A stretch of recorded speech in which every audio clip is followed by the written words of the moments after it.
Hello everyone and welcome back to my channel, Edmond Mendaros, and for today's quick tutorial I'm going to show you guys on how to resolve missing codec with the error code 0x C004F011 in Windows 11 with the error message.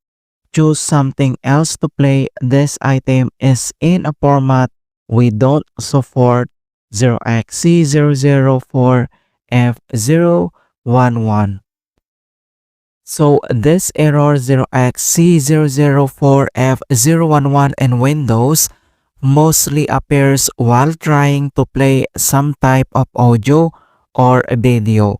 That means user will not able to access multimedia content. The error code 0xC004F011 involves missing or unsupported codec file, older versions of media player software, corrupted codec files, or important missing codec packs in the system updates, and conflicts with the third-party applications. Kung paano ba natin ito i-fix, and without further ado, and let's go ahead. So the first solutions we will do is to update the Windows. Kung paano ba yan natin gawin, all you have to do is to open up on a search menu. And dito sa search for apps, so type mo lang dito yung settings. And then, i-click mo lang dito yung open. So dito lang sa left side menu, and then select mo lang dito yung Windows Update. So click mo lang yan. Dito lang sa Windows Update and Updates available. So kailangan mo lang i-install or i-download yung makikita mo ditong update mga kaibigan. And next step, so dito lang sa kanyang advanced options, so click mo lang yan. And then same dito lang sa additional options. So dito sa optional updates, so kailangan mo ulit ditong i-update kung may makita kang optional updates driver. Alright? And ang next solution na pwede natin gawin is to run the video playback troubleshooters. Kung paano ba yan natin gawin? So same dito sa settings, and next step dito lang sa left side menu, and then select mo lang dito yung system. And dito lang sa right side ay kailangan mo lang mag-scroll down, and then select mo lang dito yung troubleshoot. So click mo lang yan. And then dito lang sa options ay kailangan mong i-select dito yung other troubleshooters. So i-click mo lang yan. And under dito sa most frequent, and then scroll down.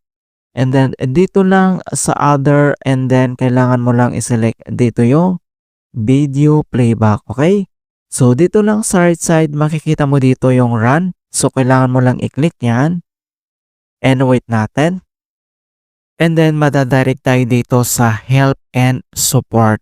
So ang gagawin natin dito is to follow the step-by-step procedures and method. Andito lahat ng informations, detail, and procedure yung pwede nating i-follow para ma-fix natin yung problem.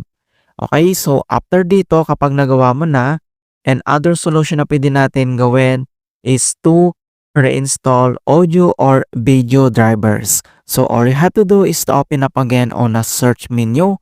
And dito sa search for apps, so type mo lang dito yung device manager, and then click mo lang dito yung open. And dito sa device manager, ang next step ay kailangan mo lang i-select dito yung display adapters. So i-click mo lang yung arrow na yan para mag-expand. And then dito lang sa kanyang graphics driver ay kailangan lang natin itong i-update. So kailangan mo lang i-select and right click. And then select mo lang dito yung update driver. And may option dito na pwede natin gawin like search automatically for drivers or browse my computer.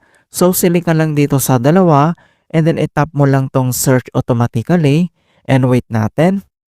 And then the best drivers for your device are already installed. So after dito sa display adapters, so ang next solution na pwede natin i-update ay dito lang sa kanyang sound, video, and game controllers. So i-click mo lang tong arrow na yan para mag-expand, and then kailangan mo lang i-update itong kanyang audio driver. So kung paano ba yan natin gawin? So select itong audio driver, and then right click, and select mo lang dito yung update driver. And then select mo lang dito yung search automatically for drivers. So itap mo lang yan. And makikita mo na dito na the best drivers for your device are already installed. Okay? So after dito sa device manager and other solution na pwede natin gawin is to check system file corruptions. So all you have to do is to open up again on a search menu. And dito sa search for apps, type mo lang dito yung CMD or ito yung tinatawag na command prompt, and then kailangan mo lang mag right click and select mo lang dito yung run as administrator. If you receive user account control, and i-click mo lang dito yung yes. And dito lang sa administrator command prompt ay kailangan lang i-enter yung command keyword na sfc /scan now. So in all small letter lahat, and then yung slash scan now ay one word yan, and press mo lang yung enter.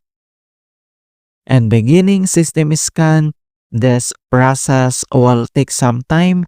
Beginning verifications phase of system scan, and then kailangan lang hintay na makomplete ang verifications into 100%. And finally, verifications 100% complete. And then next step, so close lang natin tong CMD. At dito lang sa start menu, and then kailangan mo lang mag-restart. Okay, click mo lang yan. Alright, so ganun lang po kasimple on how to fix missing codec with the error code 0xZ004F011 in Windows 11. And please don't forget to like this video and subscribe to my channel for more quality content. Thank you guys, and see you in my next tutorial.